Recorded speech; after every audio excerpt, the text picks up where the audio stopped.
Abiose. Vida latente. Uma história de J.R. Tissot. Ribeirinho Theo. Era crepúsculo do dia 11 de novembro de 2011, e Theo passeava, eufemismo para trabalhava com suas madeiras e seu barquinho no rio Uruguai, na fronteira com a Argentina, meio que próximo do Paraguai também. E Theo passeava com suas madeiras rumo ao horizonte que ele se permitiria chegar antes que o sol se fosse, e ele ficaria a ver navios, não o dele, mas vários navios fantasmas. As madeiras que Theo carregava em seu barquinho de madeira eram tábuas de pinos para se fazer o forro das casas dos dois lados do rio, na margem esquerda Argentina, na margem direita Brasil e também na terceira margem do rio, a margem de Theo, que por si só era um estado, era um país, era uma nação, era uma pátria, mesmo Theo não sendo nem defensor do estado, nem nacionalista, nem patriota, e ainda tinha forte complexo de vira-latas. Mas acontece que Theo era privilegiado, não levava as madeiras por obrigação, era puramente diversão, aquilo que os acadêmicos fazem durante suas pesquisas e que lhes fornece um verdadeiro regozijo sepulcral, já que estão em seu próprio túmulo, mas o túmulo tem aberturas por onde entram e saem conhecimentos majoritariamente inúteis e vazios, e assim era Theo. Theo havia se formado na capital do estado em um curso elitista, onde precisou encaixar-se de alguma forma para minimizar o bullying disfarçado por veteranos, colegas mais ricos e até mesmo professores que possuíam um ego maior que um navio bem oposto ao barquinho de Theo, o Titanic. Mal cabia na sala quando um desses tipos de professores ou professoras vinha para lecionar para nós, para mim. Então pude perceber que Theo estava num barco de madeira, menor que um caico, como dizem os ribeirinhos do rio Uruguai. Ah, mas ribeirinho seria palavra nortista demais, então eles dizem costeiros, CTG querência costeira, e assim por diante. Além de tudo, portanto, o tradicionalismo, e Theo absolutamente refutava o tradicionalismo.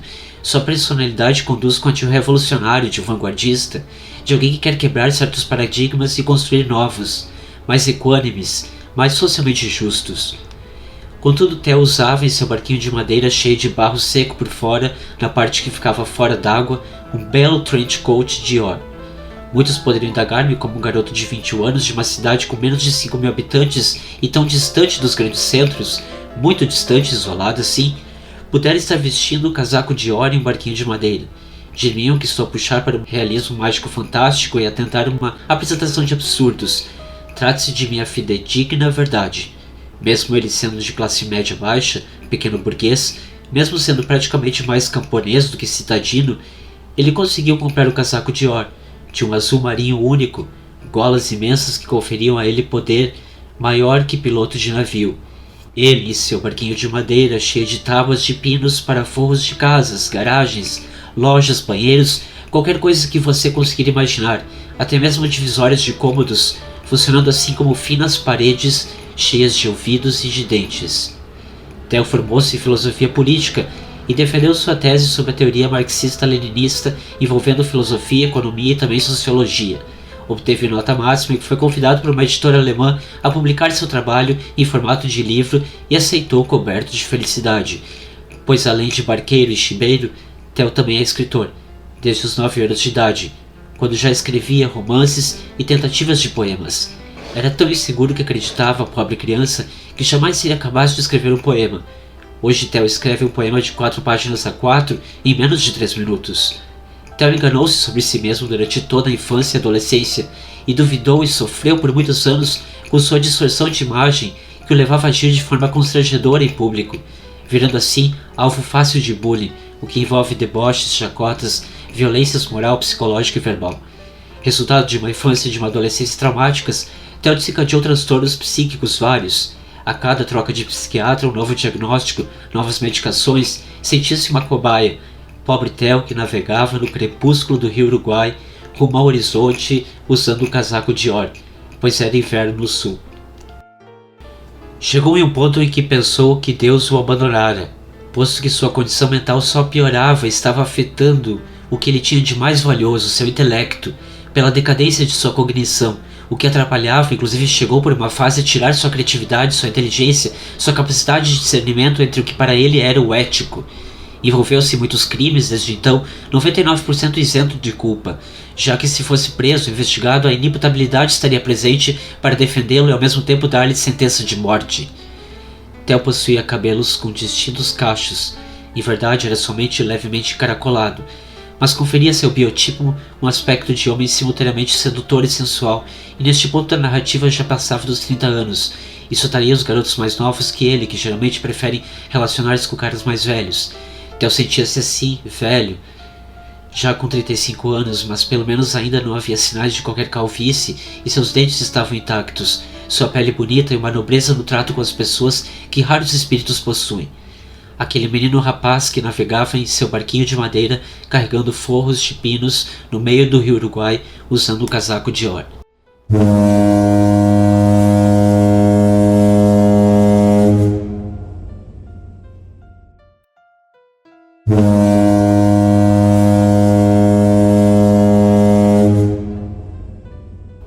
Era a borda, a fronteira, borderline, os extremos, tudo isso estava em Theo. E era exatamente por isso que ele navegava com dificuldade pelo rio majestoso como o Uruguai a carregar madeiras para encontrar o fim do sol no horizonte todas as tardes após ter abandonado emprego, família, namorado, pets, plantas e até mesmo não ter perdoado Deus. Ele seguia para o horizonte para ver o sol ao cabo e o retumbar espiritual daquela mágica transição entre o fim do dia, o preciso dia, o exato fim, o exato início, o preciso início da noite, antecipada pela aparição da lua. Há também que se contar na biografia de Theo que ele era um fumante pesado. Fumava tudo que lhe oferecesse, exceto crack, pois considerava isso coisa de fim de carreira. E Theo não estava ainda no fim. Ele estava buscando no seu fim no horizonte. Não importava quantos anos demorasse, quantas chuvas pegasse, se o barco afundasse, se as madeiras se perdessem ao longo do rio, ele faria tudo de novo outra vez com seu casaco de or, todo inverno, todo ano. Experimentou haxixe, cannabis, tabaco puro e algo mais que não me recordo, mas isso foi há 2 anos atrás, quando morou em Praga, na República Tcheca, e prostituiu-se para sobreviver lá. Sempre ficava na estação central, onde a maioria dos homens mais velhos da Alemanha e da Áustria pagavam bem porque Theo era bonito e tinha um casaco de or. Só queriam comer ele só queria o dinheiro, então estava tudo bem. Defendia os menores de idade quando os velhos tarados ao estilo de Bukowski tentavam abusá-los, mas sempre apanhava muito dos criminosos e da polícia. Mas depois era recompensado com boquetes gratuitos nos banheiros da estação. Theo gostava de golden shower e praticava com frequência, mas nunca bebera urina. Apenas sentia prazer intenso sentir aquele líquido quente sobre seu rosto, sua boca aberta, seu peito, seus pentelhos, seu pau. A primeira vez que Theo transou foi quando ele tinha apenas 5 anos, com um amiguinho filho do fotógrafo vizinho na casa da avó de Theo, quando numa tarde chuvosa estavam os dois numa casinha na árvore que o avô de Theo havia construído para ele, e Theo adorava ficar lá deitado dentro da casinha da árvore, olhando as imagens de livros infantis que possuía. Numa dessas tardes chuvosas, Jordan apareceu, e quando Theo estava em pé, baixou a bermuda dele e roçou seu pênis na bunda de Theo, e depois pediu para Theo fazer o mesmo nele. Esta foi a primeira vez de Theo, com seu amiguinho vizinho de sua avó. Há pouco tempo, Theo tentou suicidar-se na cidade, na casa de seus pais, inalando grande quantidade de medicamentos misturados com cocaína. Esteve muito perto da morte. Foi parar no hospital, assumiu-se gay e assumiu-se usuário de cocaína. Após aquela noite, tendo sobrevivido, nunca mais quis saber do pó e parou também de beber álcool. Theo estava sóbrio há 3 anos já. E Theo, mesmo sóbrio, embora fumante, continua todo o fim de tarde, todo o anoitecer, a viajar com seu barquinho de madeira, carregando madeiras de pinos para forros de casas, rumo ao horizonte, usando seu casaco azul marinho de or. Modelo clássico assim.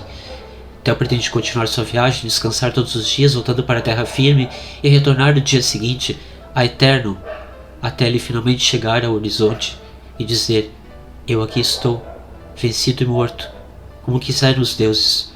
Como fez-se o meu destino, que tracei e destracei, que demoli e reconstruí, e agora cá padeço, no horizonte.